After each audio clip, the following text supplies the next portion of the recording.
Assalamualaikum warahmatullahi wabarakatuh. Salam guru penggerak. Kembali lagi bersama Ihsan Aryatna, calon guru penggerak angkatan 8 dari SDN Karyasari, Kabupaten Tasikmalaya, akan memaparkan tentang demonstrasi kontekstual visi guru penggerak. Untuk merumuskan visi guru penggerak dapat menggunakan pendekatan inquiry apresiatif. Pendekatan ini akan mengidentifikasi hal baik apa yang telah ada di sekolah, mencari cara bagaimana hal tersebut dapat dipertahankan, dan memunculkan strategi untuk mewujudkan perubahan ke arah yang lebih baik. Agar dapat menerapkan pendekatan inquiry apresiatif, maka langkah yang dapat dilakukan adalah dengan metode Bagja.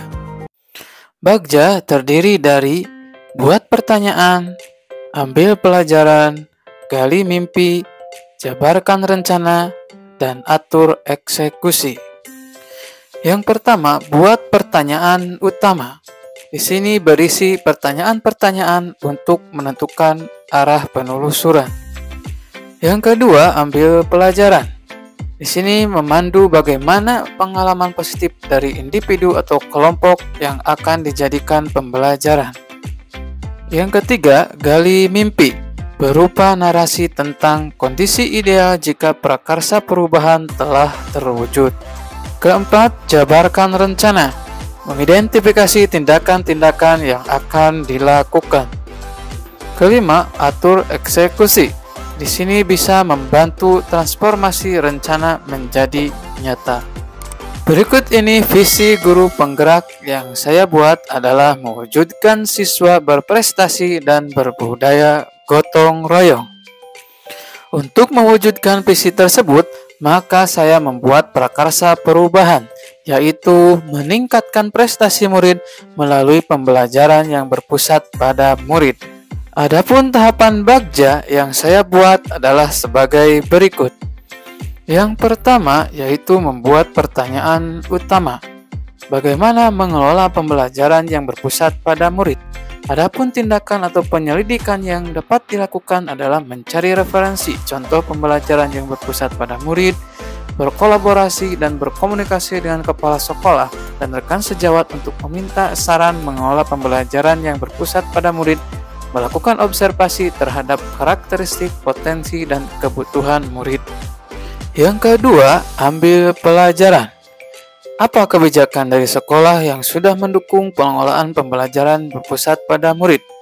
Pengelolaan pembelajaran seperti apa yang sudah saya terapkan di kelas?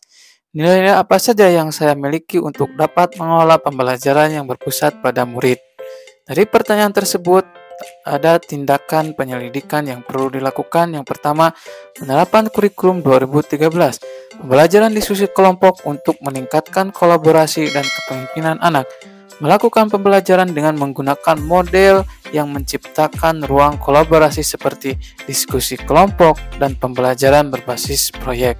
Selalu refleksi diri terhadap kelebihan dan kekurangan sebagai bahan perbaikan di masa depan dengan memaksimalkan nilai positif seperti inovatif, membuat pembelajaran dengan memasukkan unsur teknologi.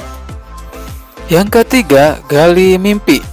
Apa yang dirasakan oleh warga sekolah setelah pengelolaan pembelajaran yang berpusat pada murid dilaksanakan? Perubahan seperti apa yang akan terlihat? Dari pertanyaan tersebut, tindakan atau pendidikan yang perlu dilakukan yaitu melakukan observasi dan wawancara terhadap warga sekolah, membuat deskripsi pembelajaran sebelum dan sesudah pelaksanaan pembelajaran. Yang keempat, jabarkan rencana. Langkah-langkah apa saja yang perlu dilakukan? Terus, bagaimana mengukur keberhasilan kegiatan tersebut?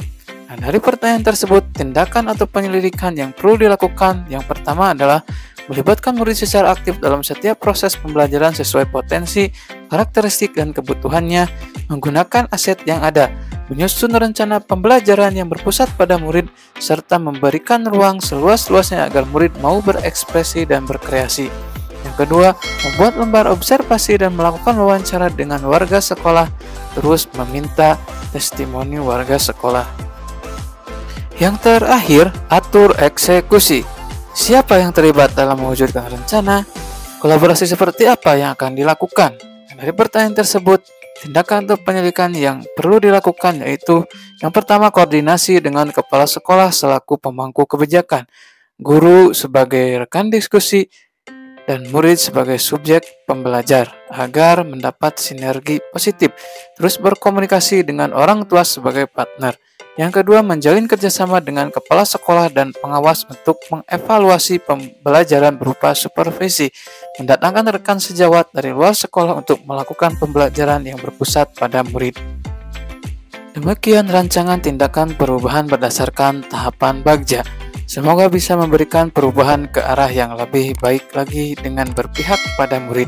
Wassalamualaikum warahmatullahi wabarakatuh.